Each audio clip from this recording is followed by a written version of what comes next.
All right, welcome everyone. I'm Chris Corbin. This is my colleague Cody Thomas. And today we'll be talking to you guys about how to attack with threat intelligence. First things first, a little bit about us. I'm a cybersecurity engineer. I do research and development for an organization called MITRE. For those of you not familiar, MITRE is a federally funded research and development center where we try to tackle subjects or problems that are industry-wide in an effort to bring, the level of safety for everyone higher. I've been working with ATT&CK in some shape, way, or form for the past 5 or so years, pretty much my entire time at MITRE.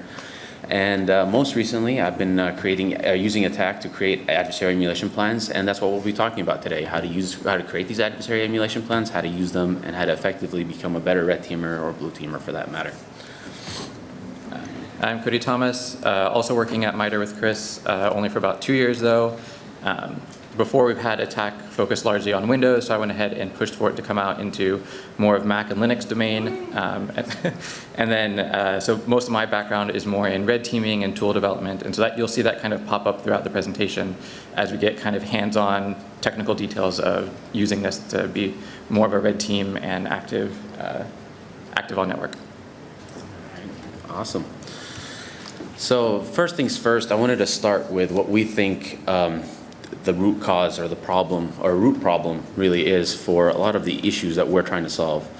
And as you can see above, what we think that is this traditional offensive testing workflow. So any sort of cyber game or maybe a pen test or a red team, blue team, we tend to see way more often than we would hope this sort of traditional workflow where you have red doing their own thing, blue doing their own thing, not a lot of interaction.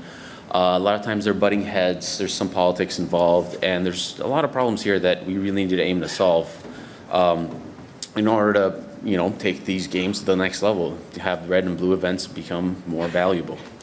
Red will typically come in and after determining scope with the network owner and the objectives, they'll start going through their kill chain, they'll start doing their discovery, maybe their initial access, trying to get onto the machine, a single machine, and then moving laterally from there, maybe escalating privileges if needed, laying persistence down, and then finally maybe exfiltration or attempt to get to domain admin or something along those lines. At the end, they basically just take everything they did and everything they tried, what worked and what didn't. They'll throw that all into a report and just toss it over the fence. The blue team, on the other hand, if they even know a red team is going on, and usually they may or may not, they're doing their just regular day job. They're collecting, protecting, collecting data off their network. They're trying to protect their network as well, detecting any malicious behavior and triaging any alerts that pop up and whatnot. So when this happens, we end up with some of these traditional outcomes.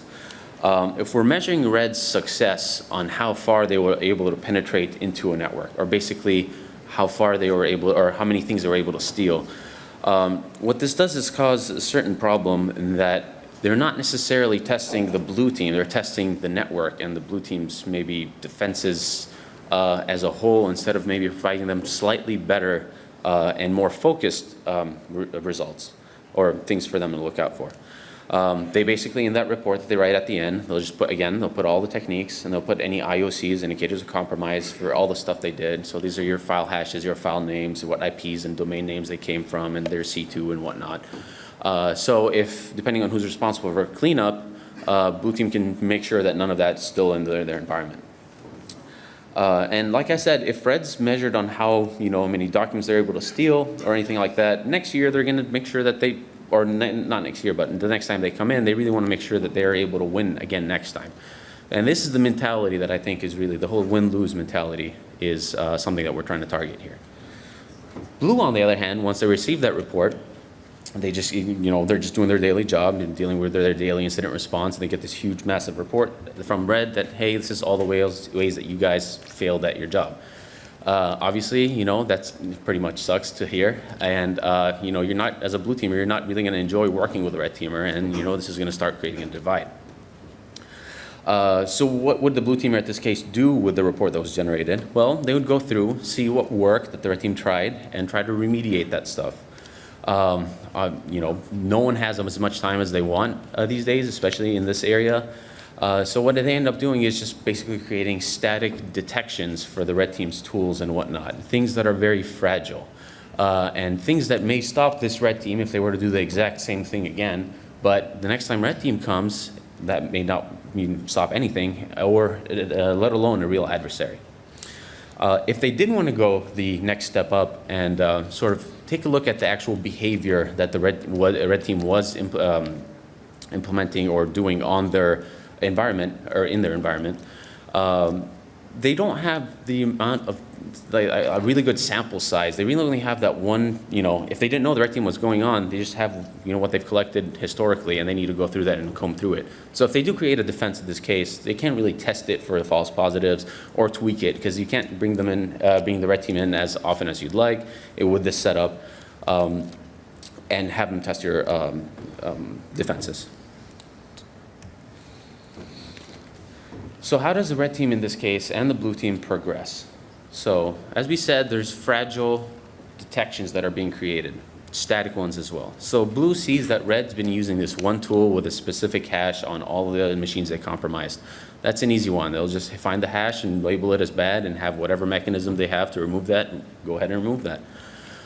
Red, however, next time they come, they try it, they see that as soon as their file hits disk, it disappears. Well, they just recycle that, and they just recompile that with just some very minor modification or any sort of obfuscation, and they're past that one file hash check. Next time, blue takes a look at the report and sees what they did. They're like, okay, well, maybe we can't focus on hashes. Let's see about maybe strings, maybe a Yara rule of some sort or something along those lines. They see Mimikatz in the tool. Okay, red team sees the same thing as well when they're running their tool. They see that, so they remove maybe debug strings or just change up the strings, or again, some sort of obfuscation. And they just keep alternating back and forth this way. And as I said, these, in the traditional red and blue, these aren't happening very quick after, these aren't iterative. These are, there's a significant amount of time happening between the red or after the red events, after the blue, and with the blue dealing with red. And then the cycle continues that way. So in reality, there's a lot of time that this is taking for us not to really progress as both red or blue. We're not focusing on what we need to be focusing here. The defense of the network isn't really increasing that well. Finally, maybe blue takes a little bit of time. They step back and they realize, okay, so they saw that the red team was using PS-exact for lateral movement.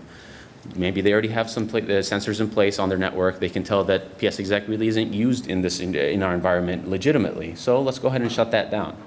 So now we're starting to think with some sort of TTP or behavior that we're now killing for the red team as an actual TTP they can use.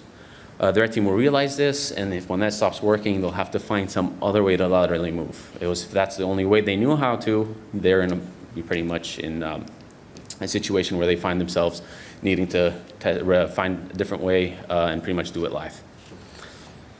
So what can we do at this point to really help red and blue skip, maybe have a shortcut to thinking to TTPs instead of maybe just some of the like the hashes or the strings? Well, with that, we have this diagram here. For those of you who are not familiar with this is David Bianco's pyramid of pain. It's usually presented as a way to prioritize blue defenses. Basically, all it's trying to illustrate is starting at the bottom. Those are the easiest things for an adversary to change. It won't cost them much time or resources. Those are things like your hash values, your IP addresses, domain names. There's always, you can always register new domains or compromise easy domains that already exist. But as we traverse this pyramid to the top, we started seeing things like network and host artifacts starting to get a little annoying to change, and also tools. And the hardest thing, the toughest thing for an adversary to change are their TTPs. Well, there's several reasons for this, but I mean, simply put, there's a finite amount of ways that Windows will allow you to do remote execution of code, for example. Now, as I said, this is usually presented with a blue sort of shade. But as a red teamer, how can you also use this? Everything in the bottom of half of this, the bottom half, maybe all the way up to network and host artifacts, this is the stuff you want to be varying, as a second nature by now. So every time you roll a new C2, make sure you change all your defaults and you maybe set up some backup protocols and whatnot. and let alone hash values that you should be randomizing pretty much every time you create a new payload of some sort.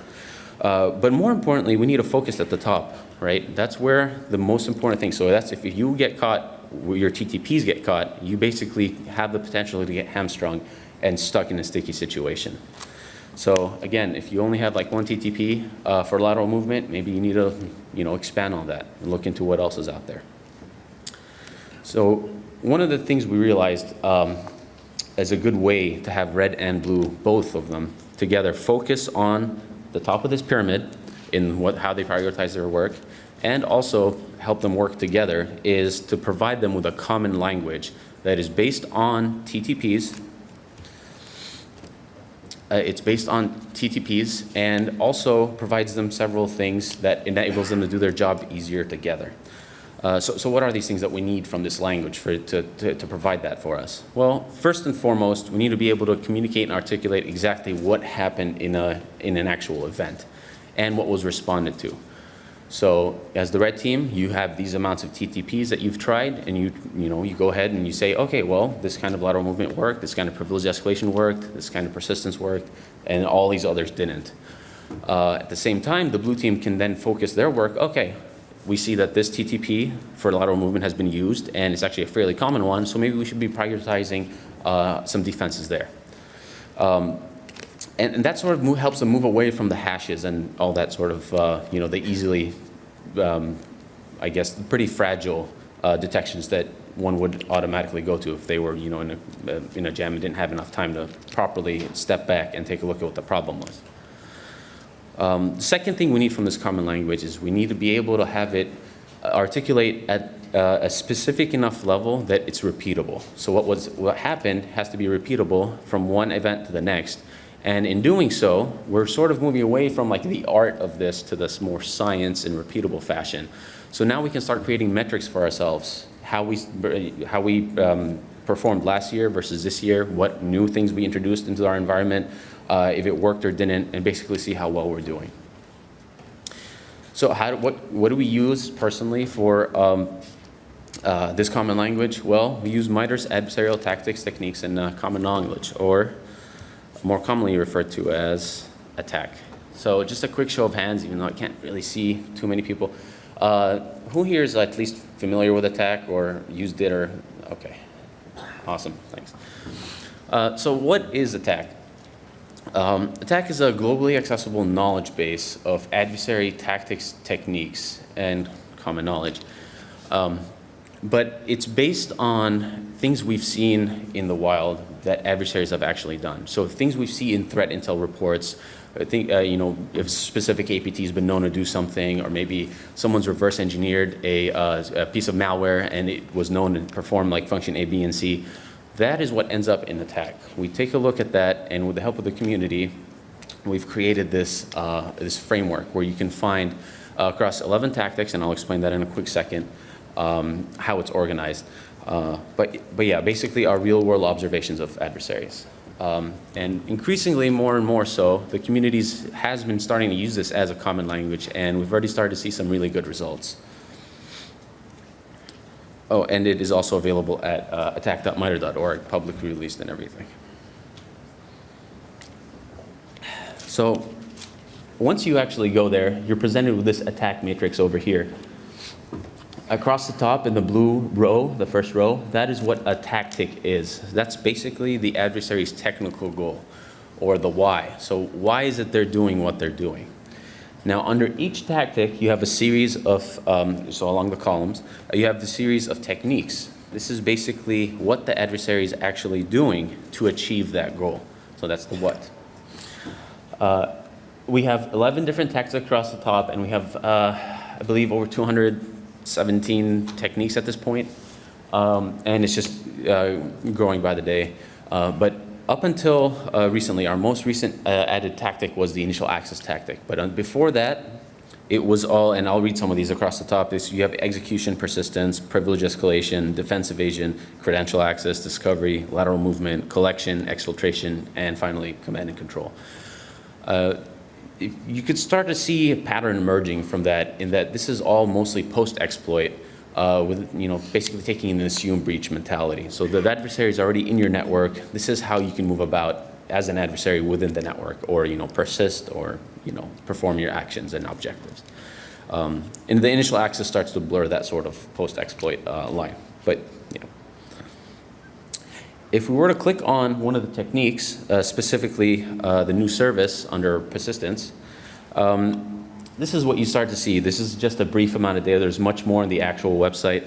But the first thing we start off is describing how this actual technique, so a new service within Windows, how that is actually used legitimately, why it's actually brought out in Windows, why it's there, and like how someone like maybe an IT admin or the Windows system itself uses this legitimately. We then move into how adversaries actually abuse this for their own gain. We have some data about like what platforms you find this, what the required permissions and effective permissions. And then we move into the detection and mitigation, how you detect or mitigate this specific TTP. As a red teamer, this is a really good place for you to be paying attention to, because this is, you can start to see what the, what the blue team's playbook would be against a specific TTP of yours. This is basically building into your OPSEC and providing you the means to sort of maybe measure up against one TTP over another, on how easy it is you think it would be to detect, depending on how mature that network is, of course. Furthermore, if you look at a specific tactic, let's say lateral movement, and you realize that you only know how to do and you only have the tooling and tested the tooling for one of them, you can see what else is available there and see whether or not that works in the environment that you're going up against. So it provides you that sort of breadth and width of techniques in this case. And finally, and also really interestingly and importantly to me at least, are the examples. As I said, all this is based on real adversaries, what we've seen them really do. So in this case, we point at, we have, we cite backwards to all the different reports that we've seen different groups and different adversaries actually use this technique, whether they did it on the command line or a piece of their software actually has it as a built-in as a function. But either way, we have this, we have them all linked in the example sort of section.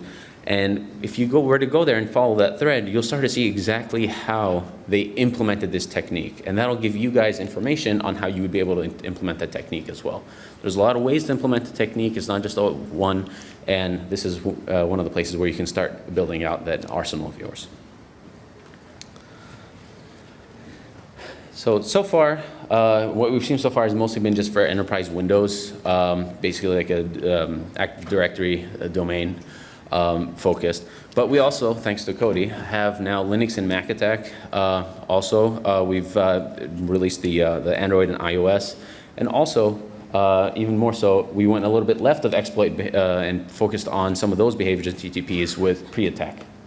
So those are some of the extra ones that are the extra domains that attack focuses on. There's many different use cases for attack, but I'm not really going to go into many of them, and I'm going to just sort of jump to that fourth one right there, which is adversary emulation. How can we use attack to actually emulate adversaries and emulate specific adversaries? And that's going to be what the rest of our presentation is actually about. So what is adversary emulation? There's a lot of different, words or names for, the newest flavor of offensive testing, be it, penetration testing, or, red teaming, or purple teaming, or adversary simulation, emulation, etc. What we really mean by adversary emulation is just sort of honest-to-goodness, threat-based red teaming. So when we perform our red actions, we're coming in with a threat flavor. This provides us quite a bit of benefits in doing so. The first one is, as I said, there was about over 200 techniques in attack. This provides both red and blue a way to start prioritizing what defenses to start building out against which techniques. If you were to, for example, be really interested in a specific APT, you could follow their MO and try to understand how they're actually transitioning from the initial access all the way through their action on an objective all the way at the end, and what their objective actually is. Because, not everyone's final objective is to get domain admin. They could be there just to steal data, for example, or just persist and wait until something happens at a later time. But, basically, when you enter, when you're approached with the task of adversary emulation, you don't want to just show up as just a general, regular, advanced adversary, or like, maybe act like an APT. We want to be a very specific one, and a very specific APT, because there's also something to gain from doing that. And that is, you'd be able to map that, or you'd be able to give the blue team experience, I guess, an adversary they may actually be up against. So for example, if they're in a specific industry that's known to be targeted by a specific type of APT, maybe, or an adversary, like maybe a country-specific one, I'd try and identify what that specific adversary does in terms of TTPs and their MO. You can be able to give your blue teams, you can be able to exercise them, without actually detonating some real APT binaries on your machines. So speaking of which, something we've released to basically help everyone bootstrap into this adversary emulation using attack is our APT3 prototype for adversary emulation. This is an A to Z plan that you guys can take. It'll give you all information you need, well, most of it, on how to emulate APT3 within your network. So we go through, we identify all the tooling that they've used, or most of the tooling that they've used, and we go through all the intel about the different kinds of reverse engineering and what's been seen by the incident response teams responding to this APT. And we also present you guys, or present in the emulation plan, different ways to emulate that with your own tooling, be it on the command line or open source things. And it's available over here under on the attack website under adversary emulation plans, and that is actually what Cody will be going into a little more detail after I start, or after I hand it over to him. But all right, so now we've provided you guys with APT3, but what if that's not necessarily something you're interested in? Maybe you work for a financial company or in the financial sector. Maybe one of the the financial groups, Fin6 or Fin7, would be more apt for you to actually emulate. This gives you a better story to be able to actually sell sell basically what your job is. But again, alluding back to being able to exercise the blue team against a potential real threat and do things as the APT would specifically do. So you do want to identify what adversary would actually be targeting the networks that you're targeting and attempt to match that up. So once you've actually done this, and once you've identified the adversary that you want to emulate, I'm going to hand it over to Cody, and he's going to show you how, through 5 steps, go ahead and emulate that adversary. So Chris has already kind of talked to you about the background of attack, how we go about approaching this, what is adversary emulation, all that sort of stuff. But I like to kind of ground everything in examples and kind of walk you through it. So for the next rest of this presentation, I'm going to be going through our APT3 emulation plan, how we came about it, what steps you need to consider, how you might do your tooling, and all that sort of stuff. So the first thing, as you go through, say you want to emulate APT3. So now you need to kind of go out and get the threat intel on that adversary. It's a little bit hard based off of just kind of the threat landscape that's out there right now. So there's a couple things that you have to consider as you go about doing this. So for example, if you want to look for APT3, you can Google for APT3 or look at your paid threat intel feeds or anything like that, but you can't just stop there.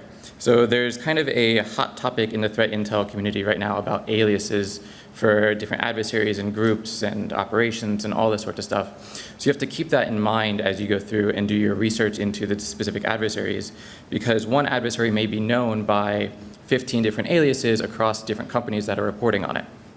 Additionally, as you go through and see that, okay, you're looking at APT3, but APT3 uses PlugX and Perpy and PSExec and all these different tools, you need to continue doing research into those tools themselves to kind of get the most bang for your buck out of what the adversary is doing.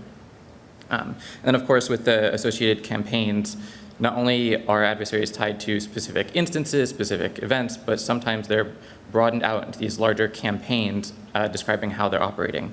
So I'll go ahead and give an example of this. But one thing to keep in mind as you start Googling around and looking for information is when these reports are released. So people have been putting out reports on adversaries for years and years now. As you go through and you start pulling this threat intel information to kind of build your profile for the adversary, you need to think about when the report was released.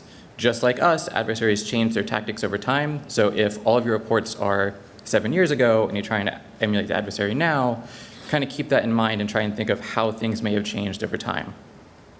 So if we start actually looking at some threat reports, you'll see here is a simple one from Symantec. And here all I did was Google for APT3, but right away you can see that they're also known as Buckeye, Gothic Panda, UPS Team, Threat Group 0110. If you start Googling even those, you'll see Operation Double Tap, Operation Clandestine Fox, UPS. Like all these sorts of things start quickly bubbling up to the front of each other. So even as you keep going, you'll see sometimes, here's an example where APT3 Gothic Panda we already saw, but they're also referring to this group as Perpy. Now, Perpy is actually one of APT3 malware samples. So there's already some conflating going on between what the group is doing and what the tools can do. So this is just something you have to kind of keep in mind and really research as you go through looking at these reports. So once you get all these reports, you start Googling, you follow the name, Google this other term, you get all this stuff together. Now what? What are you supposed to do from there? So in this part, we're actually going to start going through those reports and looking to see what are the adversaries' behavior. What is the behavior of the tools they can do? If possible, and not always possible from strictly open source intelligence, but trying to figure out what motivates the adversary. What is it they're looking for? What's their MO? How do they operate on a network? Even once you get on a network, not every adversary is going to look for the same thing, move the same way, have the same kinds of infrastructure. And as you start going through this, and this is why I like using attack for this, you start to think about the what, the why, and the how. What it is they're doing, this is the specific technique and attack that they're doing. Why they're doing it, that goes back to that tactic level. What are they trying to achieve? And then the nitty-gritty detail part, the how. What's the specific implementation of what they're doing?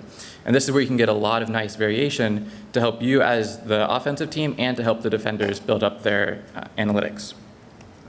So there are three main kinds of reporting that I usually see as we go through and trying to pull out techniques for us to do adversary emulation.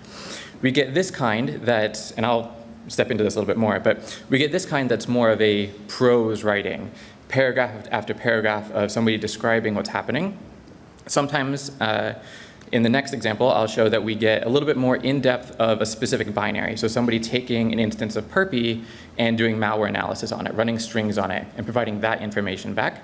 And the last kind is somewhere in between, where we get a bit of information on specific pieces of malware that are used and details about them, but more in a prose style. So if you see this sort of blob in your reporting and you're trying to figure out, okay, I'm the red teamer, this is just a threat intel report, what am I supposed to gather from this? How do I use it? So you can start looking through the data and trying to pull out, remember, the what, the why, and the how. So you can see here already that we're looking at a CVE for privilege escalation. They're trying to do an exploit. The fact that it's CVE 2014-4113 doesn't matter as much as the fact of the behavior. They're using exploits on the system. This is compared to maybe doing path interception, overwriting files on the system, this sort of stuff. It gives you an idea of what kinds of stuff they're doing, trying to get more towards their behavior. You can also see other things like here, we have CMD WAC-C who am I? This tells you a couple of things already right off the bat. First, that they're doing things on the command line. So they're not strictly doing everything with APIs, having their own things installed on the system. They're using some of the kind of live off the land stuff that we see. And you can see with them doing who am I, they're trying to do a little bit of discovery to see where they are, what kind of permissions they have. As we continue on, you can see things like running scheduled tasks to create persistence. And this is something, what kinds of persistence they're trying to get, whether it's user lane persistence, whether they're getting elevated persistence. Here you can see that they're specifically running a system, so it's more of an elevated persistence.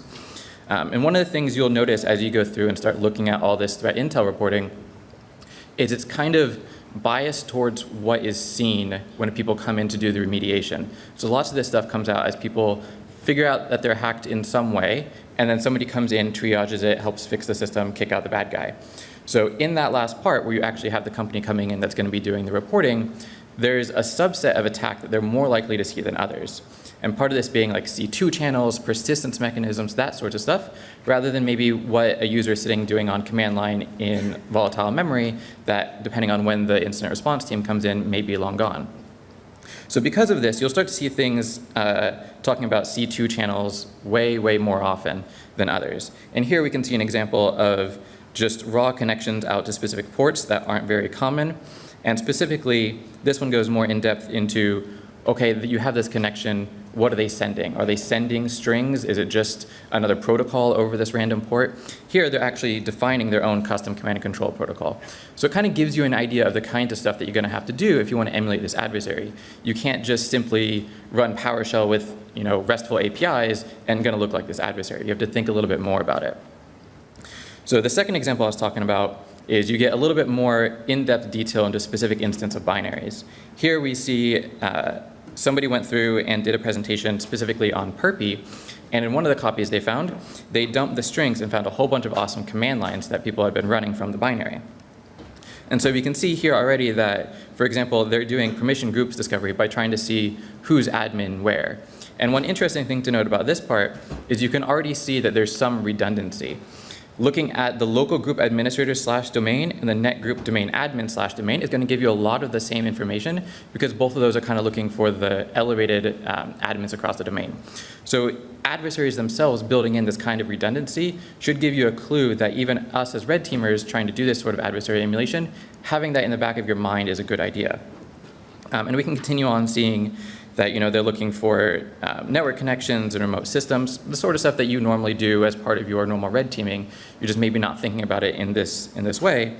One interesting thing to note with this sort of analysis that you get in threat reporting is that, for example, you see the c::aos.exe in this net start and stop for AOS. Now, if you just look at this blindly, you may just say, okay, they're running command line and they can start and stop services, and you move on. But if you start thinking more into this, what is AOS? Is this an actual Windows service that could exist? Is this something they created? Normally, binaries don't just exist at c:/. They're in subdirectories. So what's the purpose of putting a binary right there up at the front? You see this more often in things like path interception, where there's an unquoted service path that they're trying to interrupt. So that could be an example here of having to dig a little bit deeper into this kind of non-prose style just dump of data about a binary. And then, of course, you have more of your common discovering processes, file deletions, that sort of stuff that you see more in advanced adversaries trying to clean up from themselves, doing more discovery, trying to get better awareness of the system. And so the last kind of threat intel report that I was talking about is somewhere in between the two. So it's not just a straight up blob of text talking about things, but it's more than just one specific binary. So here they're breaking out 3 different tools that they've seen: a keylogger, a remote CMD tool, and a PWDump variant. And with these, sometimes you get some of your standard, your keylogger records keystrokes, go figure. So obviously input capture. Then you get some sort of additional sneak peeks into things like, oh, okay, not only is it recording keystrokes, they're not saving them into memory, they're dumping them out into encrypted files. So this kind of gives you an idea of other things that you might think about the system. If you're going through and doing normal red teaming type things, especially these days, you tend to be more hesitant to touch disk at all. Anything you can do in memory is fine. But as you go through, you see adversaries still doing things where they touch disk. So try and keep that kind of risk profile in your mind as you go through doing this sort of emulation. And then, of course, another oddity here is a keylogger that gathers network information. Not something you see very often, but it's an interesting thing to note that these tools aren't just one-off sole purposes. Sometimes they're a little bit multifaceted.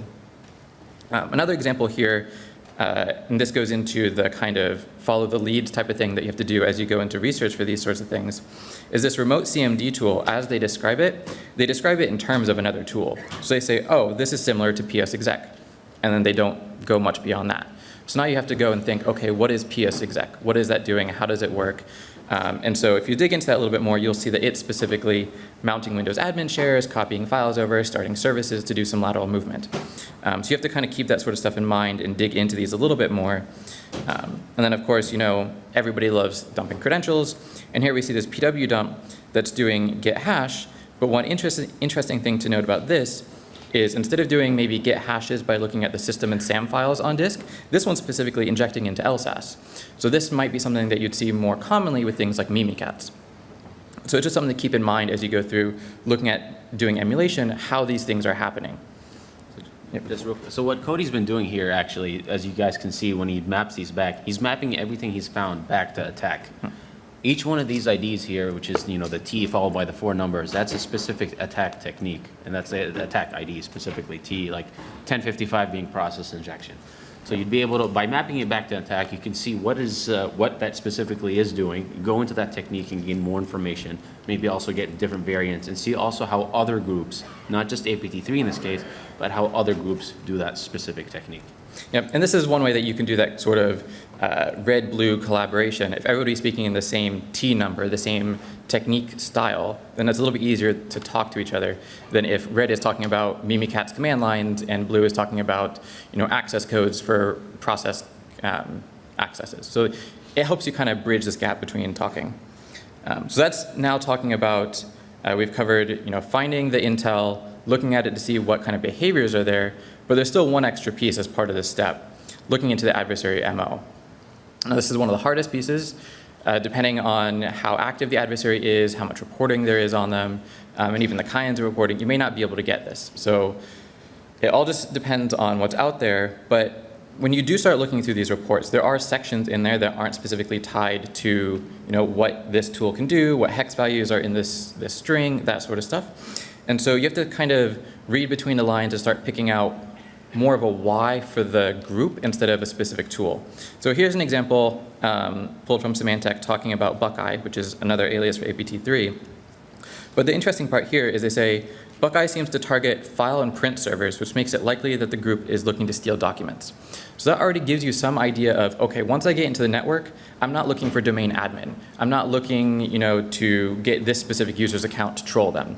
I specifically want to find areas in the network that have high concentrations of documents so that I can steal them. Gives you some more of a rationale of why you're even attacking this network in the first place. If we keep looking at other things, you'll see here one from FireEye where it talks about them being extremely proficient at lateral movement and not reusing command and control infrastructure. So this gives you more of an idea as you go through, okay, not only are they looking for all these kinds of documents in the network, but they're actually moving onto these other boxes, maybe to collect them, maybe to have better awareness and spread throughout the network, but they're definitely spreading out quickly and they do it very well. So it gives you some rationale for once you get in the network, how you're going to propagate. Additionally, with the comment about the command and control infrastructure, if you go through, you'll see some adversaries that will get onto a network, maybe be super fast and noisy, drop some commodity malware or something that's out there, and then if they determine that it's a useful target, drop in a second type of malware that's more stealthy, more custom made, and attempt to have that one kind of lay low and slow longer term. So the point here about not reusing command and control is interesting to note that if you're going to go through doing that, maybe using different tool sets, don't reuse the command and control infrastructure. Keep those as separate as possible. And finally, here's another one where it's talking about the actual initial access part that they used. Specifically, the self-extracting RAR archive was created 5 to 6 months before the attack.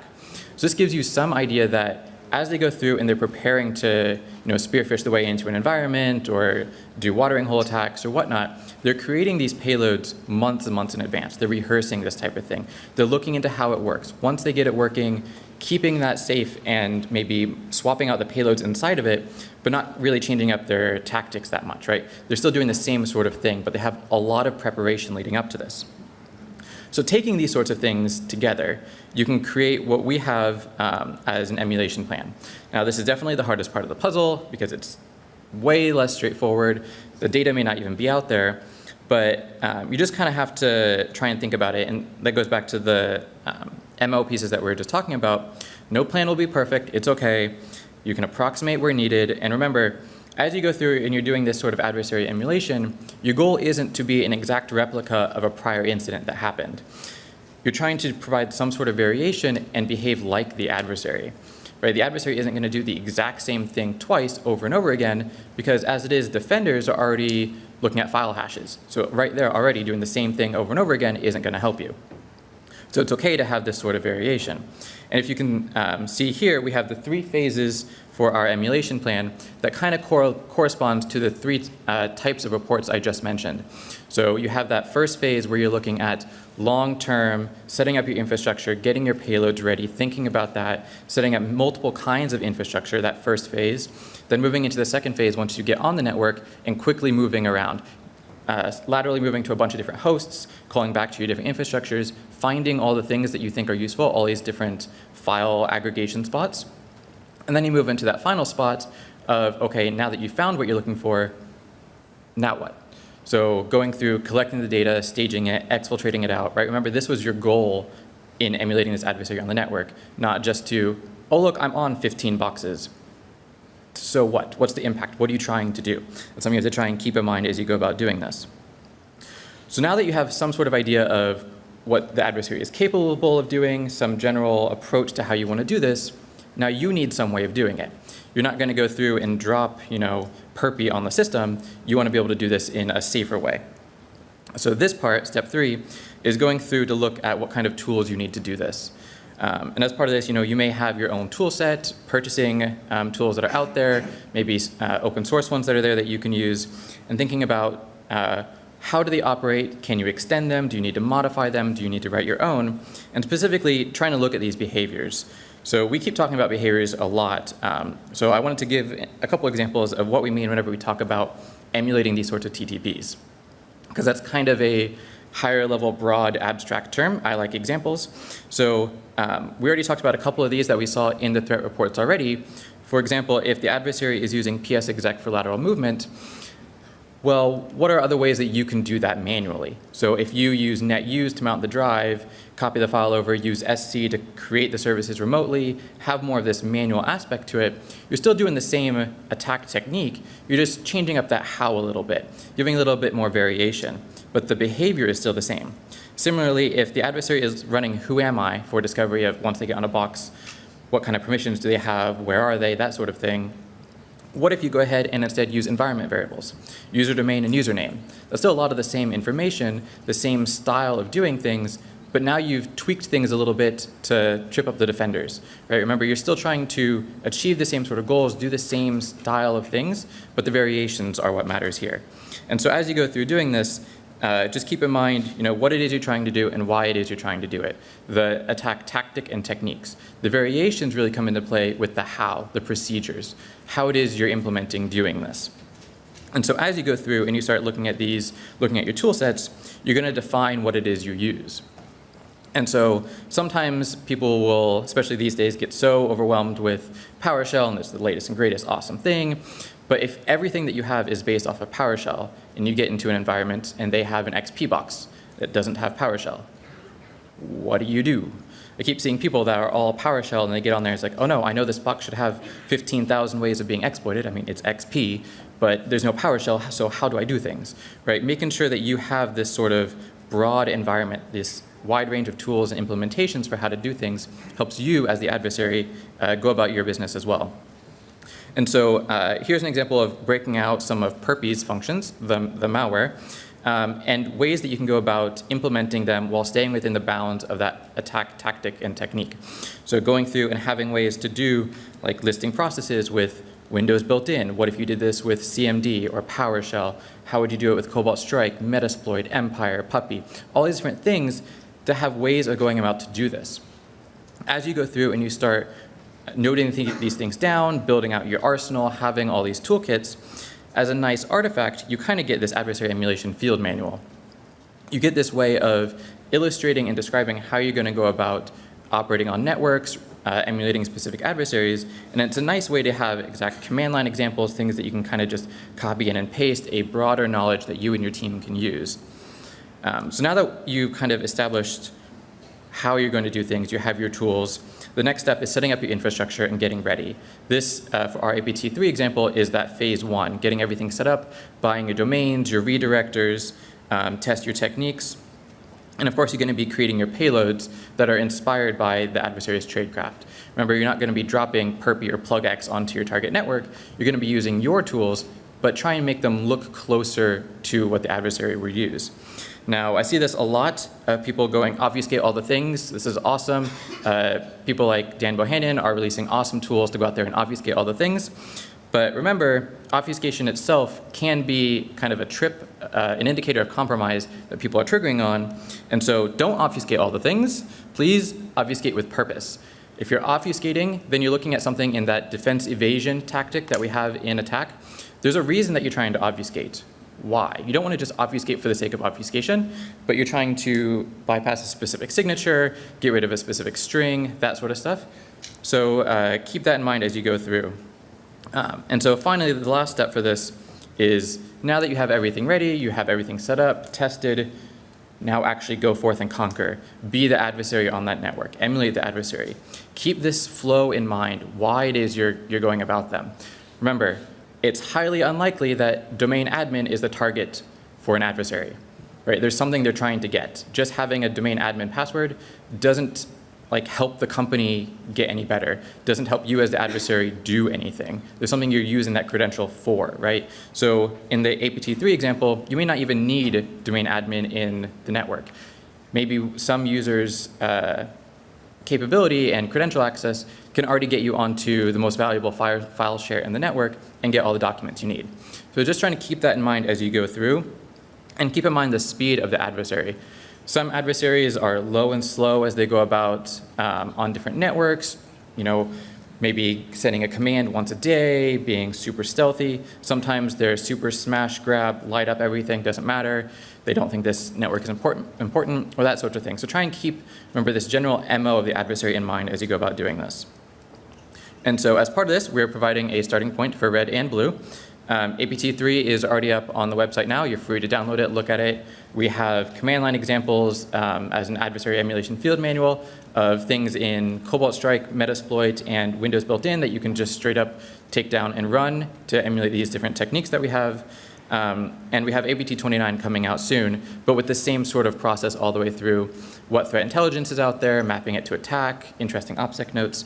Yep, and so at the very end, here's some links to contact us or reach out, and feel free to reach out to MITRE ATT&CK at Twitter as well.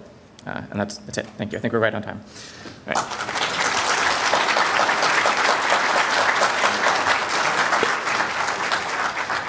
And I don't know if we have time for questions, but we'll be around for the rest of the conference. We also have stickers for those who want them, so Yes. come find us. We'll be in the obvious attack shirts. Yes. Please take our stickers. Thank you. All right. Thank you.